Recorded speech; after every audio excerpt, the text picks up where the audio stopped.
Hey everybody, welcome to my place. My name is Chris Naparano. We're in Marshfield. We're going inside to make something nice. Come on.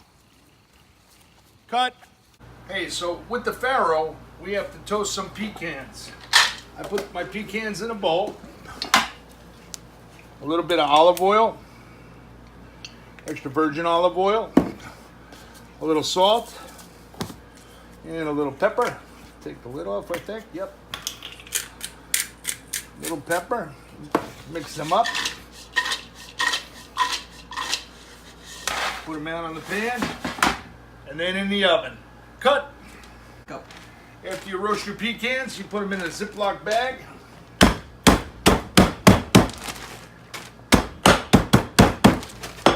Voila. All set for the farro. For the beurre blanc, we start out with a shallot. Shallot's a little French onion. We have to mince it or dice it very small. First you want to clean it, get all the skin off of it.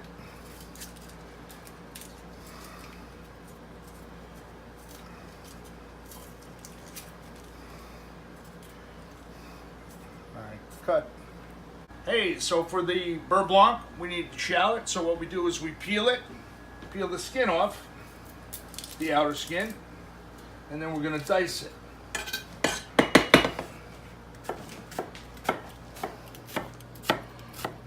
Okay, so we have to peel the shallot. We have the outer skin off. Then we want to dice it as small as we can.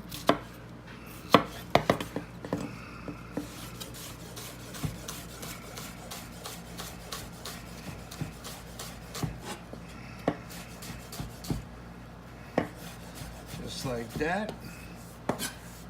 That's fine. Then we take our pot and in go the shallots. Waiting for the vinegar. Cut. Now, for the red wine vinegar, you usually use white wine vinegar classically, but I like the little zing that this gives, so you add that to your shallots. About that much, and we're going to put it on the stove and reduce it down to dry or sec. Cut. It's a good idea always to keep a little receptacle next to you so you don't have to keep running to the trash. Save some time. Alright, so now we're going to do, cut.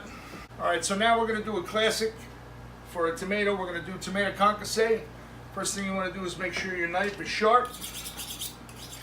And this is not actually a sharpener, it's a steel which realigns the blade.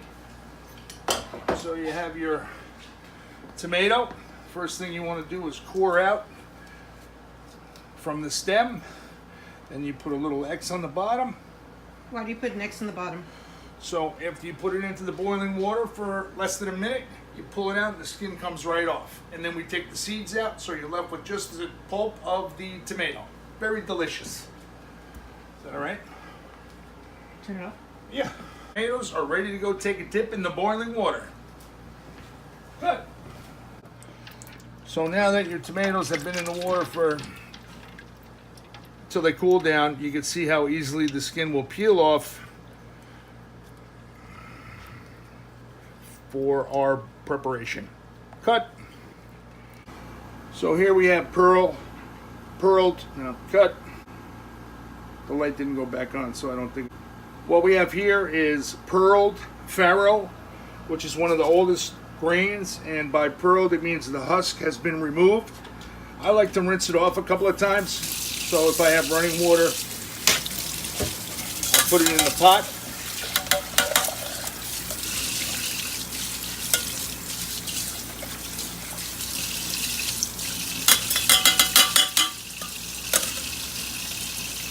Done.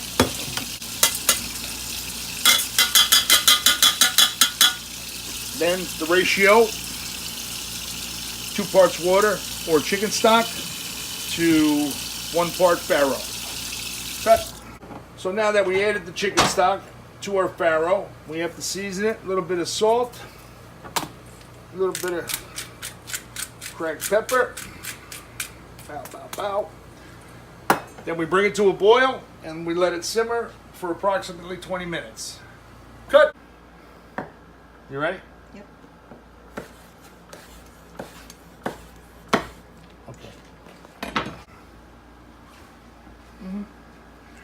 Yeah. One of the ingredients we're putting into the farro is fresh asparagus, and we only use the top third or a half. So I start right at the tips, cut them about a half an inch, a little thinner as I go down, and I stop right about there. I can utilize these later when I make asparagus soup, which my wife just loves, and my dog. Cut.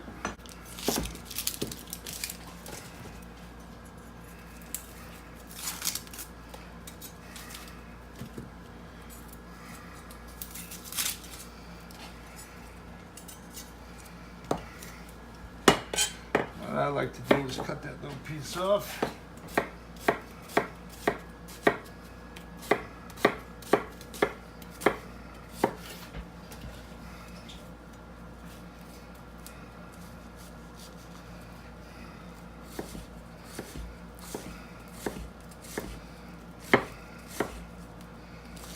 Like that.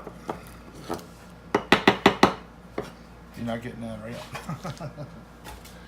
You got that. That's probably enough for the red onion. So we're back. Wait, I'm sorry. Go ahead. So we're back for the tomato concasse. We have most of the skin off. We should have it all off. There it is. So what we want to do now is cut it in half to expose the seeds. Then what you do is lightly squeeze and push those seeds out. There's one. There's two. And then we do the same with this one.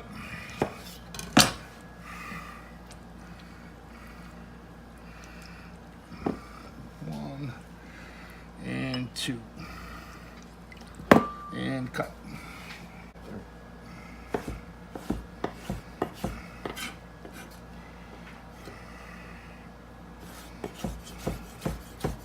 You gotta cut that out. I just sweated on the whole thing. See I it? didn't even see it. Okay. So we are going to dice a red pepper. What I like to do is take them off lobe by lobe.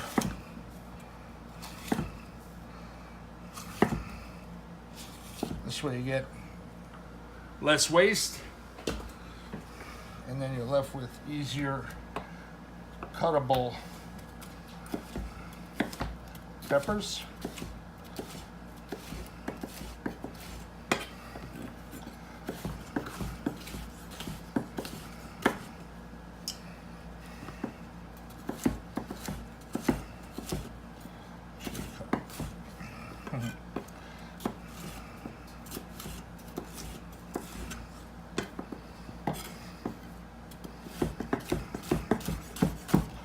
Easy peasy. I take about half, line them all up.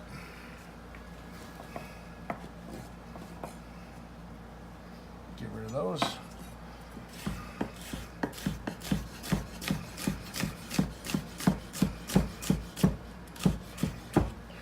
Get your peppers right there, pretty good. Find a lone straggler.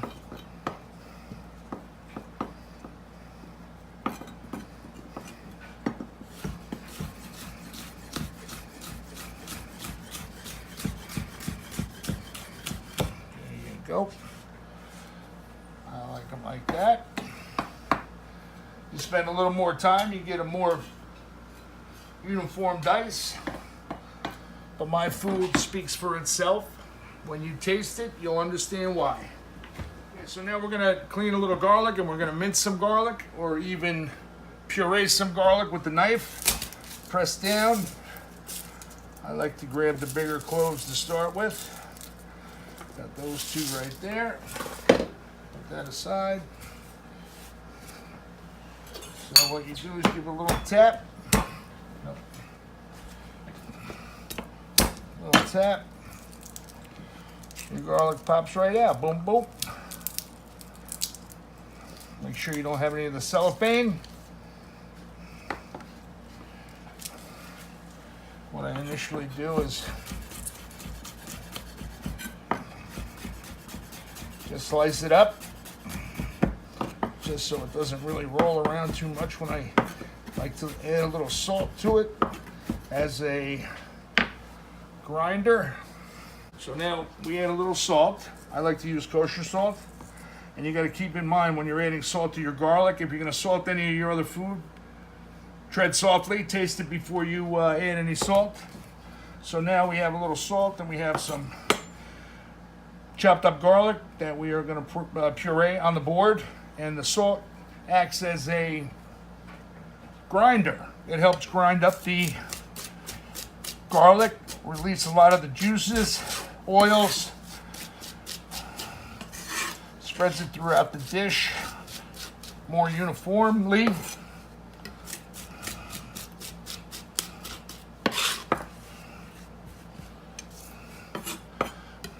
Almost a paste.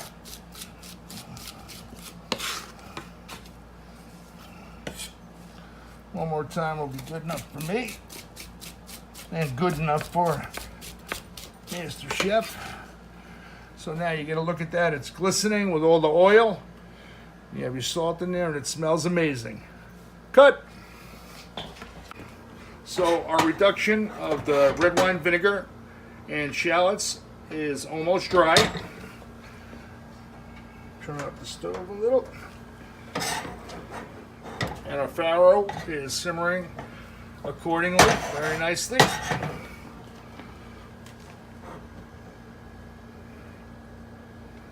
Just making sure we get it all the way down.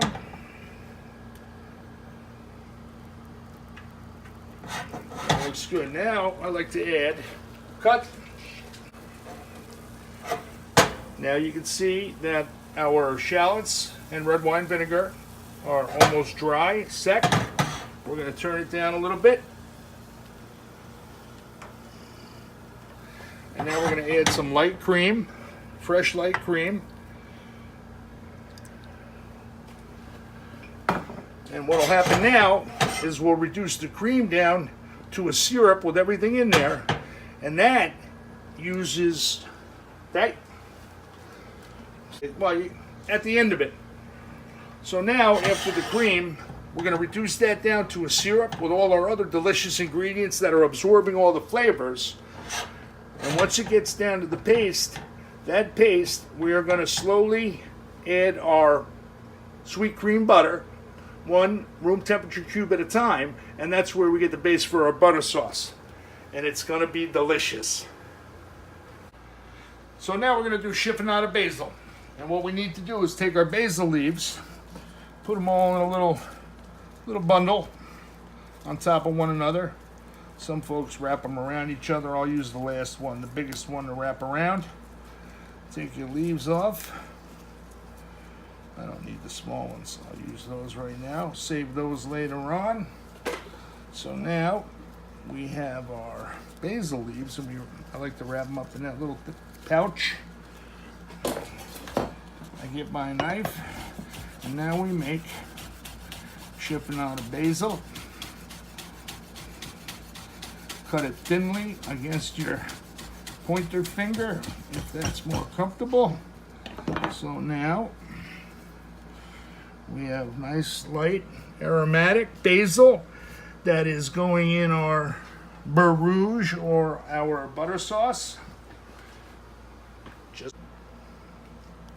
So here we have some ahi tuna, sushi grade tuna, 2 beautiful fillets, one for my wife and one for myself. You can see how it shines nicely. And we are going to season that right now. Leave the paper there. We are going to put salt on both sides, a little there, a little there. We'll rub it after we're done too, just to make sure it's all incorporated. Pepper, pepper.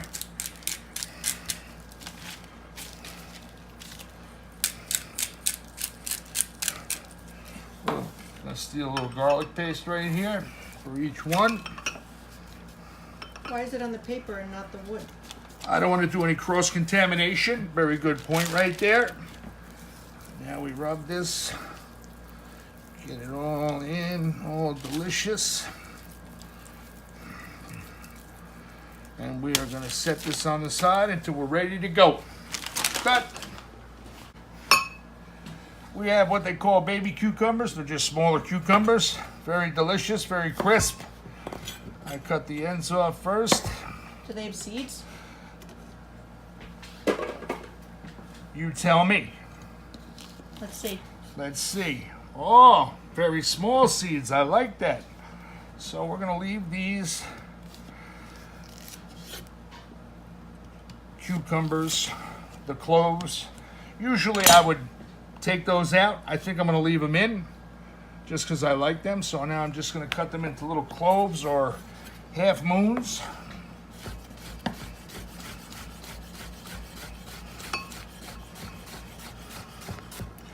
Like that is one way you can cut them.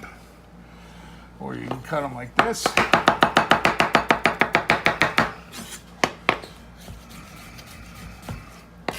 Watch how my fingers never leave my hands. I hope not.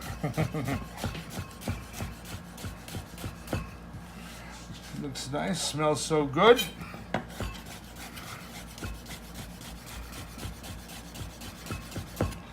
All right, now we'll put them in a bowl on the side until we're ready to go. Our tuna, we're gonna saute it, if you will. So we start with a hot pan, of course. Saute means smaller portions, little oil.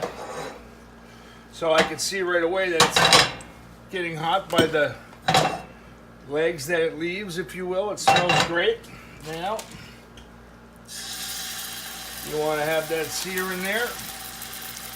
I like mine a little more cooked, so more well done. I don't like it well done, but I like mine medium rare. My wife likes hers a little rarer, so I got the little smaller. So I got the shorter one.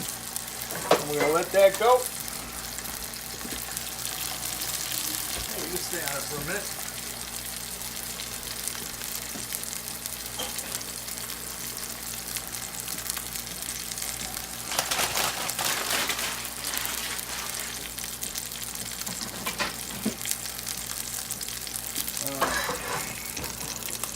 All right, here we go. I'm going to turn. Okay, go ahead. You can. So now that the tuna is cooking nicely, we have our reduction for our sauce, syrupy like we like it. So now we are going to slowly add some butter, 1 or 2 cubes at a time. You can do it 2 ways.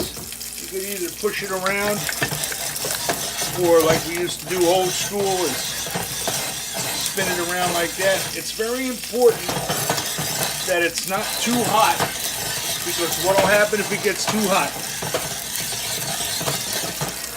It'll break like an emulsion, and then you won't be able to save it. So I pull it off to the side. Smells good.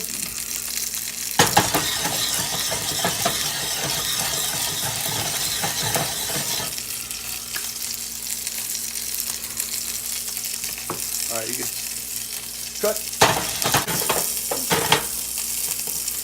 You can see the barrel is opened up a little bit of juice left in there, chicken stock. So now what we're going to do is add a tiny bit of butter.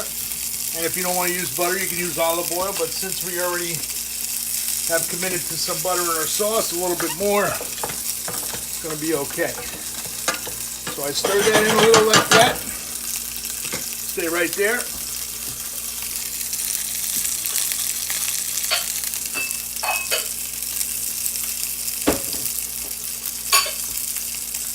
And I like to add all these items in raw. Got red onion, some dried cranberries, some diced Granny Smith apple, some asparagus, some red pepper, and a little bit of diced green onion. Pretty. So what I do now, thank you, is I give it a little mix. It's still nice and hot. Stir it. Set it and forget it. So you can see the lines going up the tuna. That means it's getting cooked. So that was about 3 minutes, and I like to flip them over now.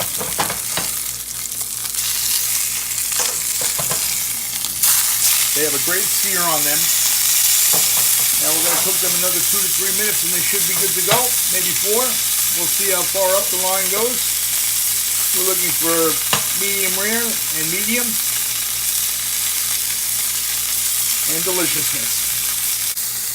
So now I can sear on the sides to get it done a little bit quicker. By the time we do the 3 sides, the tuna is going to be ready to plate. See you then. You ready? Yeah. We're going to start putting the bottom, which is going to be our farro, and we have our pecans that were roasted. We have sun-dried. So we're ready to plate. Our tuna's all done. Our sauce and our starch is all ready. Right here we have the farro. I have some Granny Smith apples.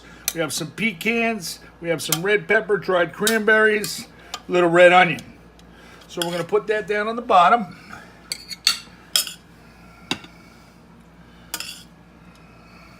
And the asparagus. Did I forget to mention the asparagus? We put those like that. In our house, we like to eat grains, healthy grains. We try to stay away from processed. And the vegetables are retaining all their nutritional value. That's why I just cooked them right in with the farro at the end with a little bit of heat. They stay nice and crunchy. It's a great texture. It's a great flavor. Now with our pieces of tuna, we have one there. Put one right there. Now we have our very healthy, but not really healthy, delicious.